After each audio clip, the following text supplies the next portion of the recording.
Allô, Mathias. Allô maman, ça va? Je suis dans le métro et j'ai plus que 10% de batterie. Alors c'est juste pour te dire que ça y est, le film est fini.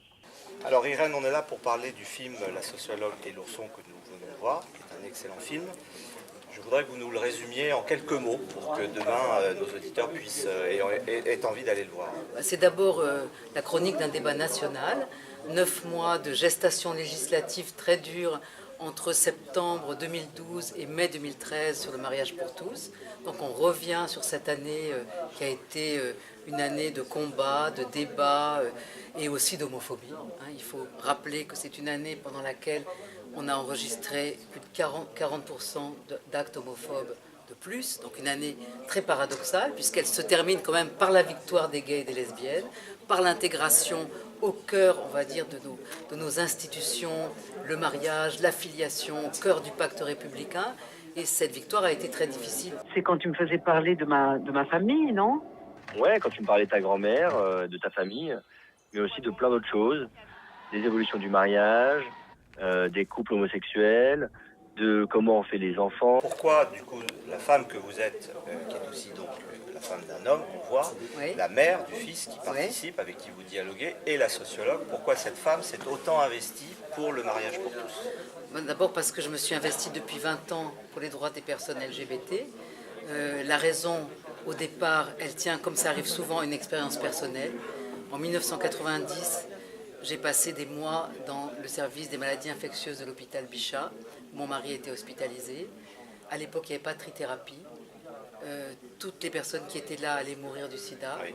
Il est la seule personne qui allait s'en sortir, mais tout le monde pensait qu'il était un malade du sida à la dernière extrémité. Et donc j'ai vécu cette situation un peu étonnante de vivre par empathie, si on peut dire, une situation, et puis surtout de partager le quotidien des malades dans cette période où les jeunes étaient rejetés par les familles, les compagnons. Et j'ai dit, j'ai ressenti que jamais plus ma vie pourrait être pareille. En gros, on a essayé de comprendre pourquoi tout le monde en France s'est engueulé pendant 1 an sur le mariage homo. Ouais, alors moi, ce que j'ai trouvé particulièrement intéressant, c'est la façon de voir très pédagogique, parce que vous expliquez les choses à travers ces questions-réponses entre votre fils et vous. Alors il y a aussi tout l'effet des marionnettes, ces petites marionnettes qui sont là, qui s'animent, qui apportent une vision et un angle assez particulier. Selon vous, ça va faire partie du succès du film? Qu'est-ce que ça apporte? Je crois que oui, ça va. D'abord, elles apportent, elles sont drôles, elles apportent de la distance. C'est vrai, quand on voit les politiques, qui vous expliquent l'homme et la femme, etc. Bon, quand ils sont en marionnette, c'est quand même assez drôle. Ça fait une distance aussi par rapport à nous-mêmes, d'ailleurs. On se prend au jeu. Elles sont quelquefois émouvantes, comme dans les flashbacks en noir et blanc sur le passé, que ce soit le passé des couples gays, par exemple, ou le passé de mon arrière-grand-mère. Donc elles ont plein de fonctions.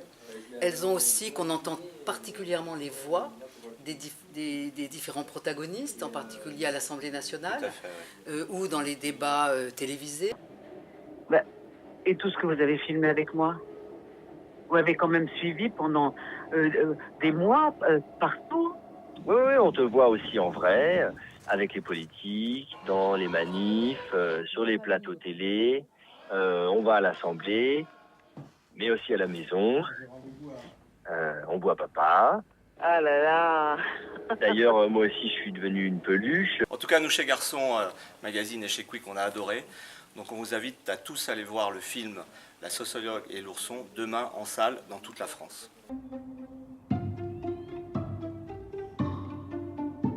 Mais ne dis pas que tu es en train de m'enregistrer, hein. T'as un ton, ça veut dire que je suis sûre que tu m'enregistres.